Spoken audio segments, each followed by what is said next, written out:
আচ্ছা, এরপরে হলো আমরা পড়বো ওটস বিক্রিয়া নিয়ে। ওটস বিক্রিয়া নিয়ে তো ওটস বিক্রিয়ায় অ্যাকচুয়ালি কি হয়? ওটস বিক্রিয়ায় অ্যালকাইল হ্যালাইড থেকে অ্যালকেনের প্রস্তুতি হয়। ওটস বিক্রিয়ায় অ্যালকাইল হ্যালাইড থেকে অ্যালকেনের প্রস্তুতি হয়। এখানে অ্যালকাইল কি জিনিস? অ্যালকেন হলো, অ্যালকেন থেকে যখন একটা হাইড্রোজেন কম বিশিষ্ট যৌগ, তখন তারে বলা হয় অ্যালকাইল। আবার অ্যালকিন থেকে যখন এক হাইড্রোজেন কম কম একটা হাইড্রোজেন কমে যায়, তখন ওই যৌগটাকে বলা হয় অ্যালকিনাইল। আবার যখন অ্যালকাইন থেকে একটা হাইড্রোজেন কমে যায়, তখন সেটাকে বলা হয় অ্যালকাইনাইল। এখানে অ্যালকাইল মানে অ্যালকেন থেকে একটা হাইড্রোজেন কমে গেছে, এটাকে বলা হয় অ্যালকাইন। অর্থাৎ অ্যালকেন কি ছিল? এই যে অ্যালকেন ছিল CnH2n+2। এখানে হবে CnH2n+1। বুঝতে পেরেছো? এখানে অ্যালকেনের জায়গায় এখানে ছিল 2, এখানে হচ্ছে 1। বিকজ অফ অ্যালকেনের মধ্যে ছিল যে অ্যালকেনে যে হাইড্রোজেন সংখ্যা ছিল, এই অ্যালকাইলে আসলে সেই হাইড্রোজেন সংখ্যা একটা কমে যাবে। আর এই যে হ্যালাইড মানে হ্যালোজেন, তাদেরকে এক্স দিয়ে প্রকাশ করা হয়। মানে হচ্ছে পর্যায় সারণীর 17 নম্বর গ্রুপের মৌলগুলোকে বলা হয় হলো হ্যালোজেন। এরা যদি কোনো যৌগের সাথে বসে, তাহলে এরা হয় হ্যালাইড। আসুন এবার বিক্রিয়া করি। এই যে এখানে 2 অণু মিথাইল ক্লোরাইড নিলাম, 2 অণু মিথাইল ক্লোরাইড, এটাকে বলা হয় মিথাইল ক্লোরাইড। আর এখানে 2 অণু সোডিয়াম নিলাম, নেওয়ার পরে এখানে প্রভাবক হিসাবে শুষ্ক ইথার দিব। শুষ্ক ইথার মানে ড্রাই ইথার দিব। ড্রাই ইথার দিলে কি হবে? এই যে CH3 2 অণু নিলাম না, তো 2 অণু এখানে CH3 হবে। আর বাকি থাকে 2টা ক্লোরিন এখানে একটা, বাট এখানে যে 2 আছে তার কারণে ক্লোরিন কিন্তু এখানে 2টা শো করবে। আর এখানে আছে 2টা সোডিয়াম, তো 2টা সোডিয়াম আর 2টা ক্লোরিন মিলে কি হয়?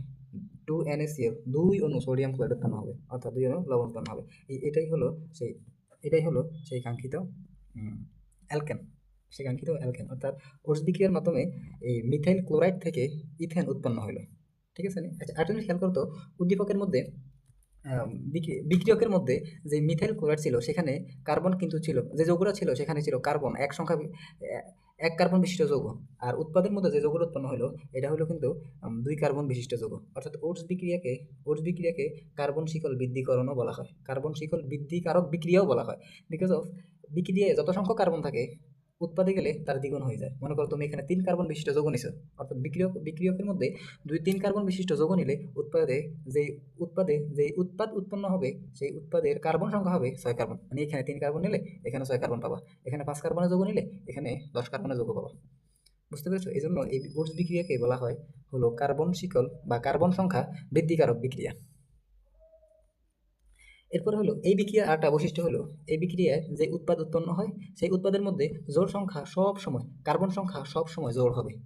অর্থাৎ এই উৎপাদের মধ্যে যে কার্বন সংখ্যা পাবা, যে যৌগ পাবা, সেই যৌগের মধ্যে যে কার্বন সংখ্যা, সেই কার্বন সংখ্যা সবসময় জোড় সংখ্যা হবে। 2, 4, 8, 10, 12 এগুলো হবে উৎপাদে।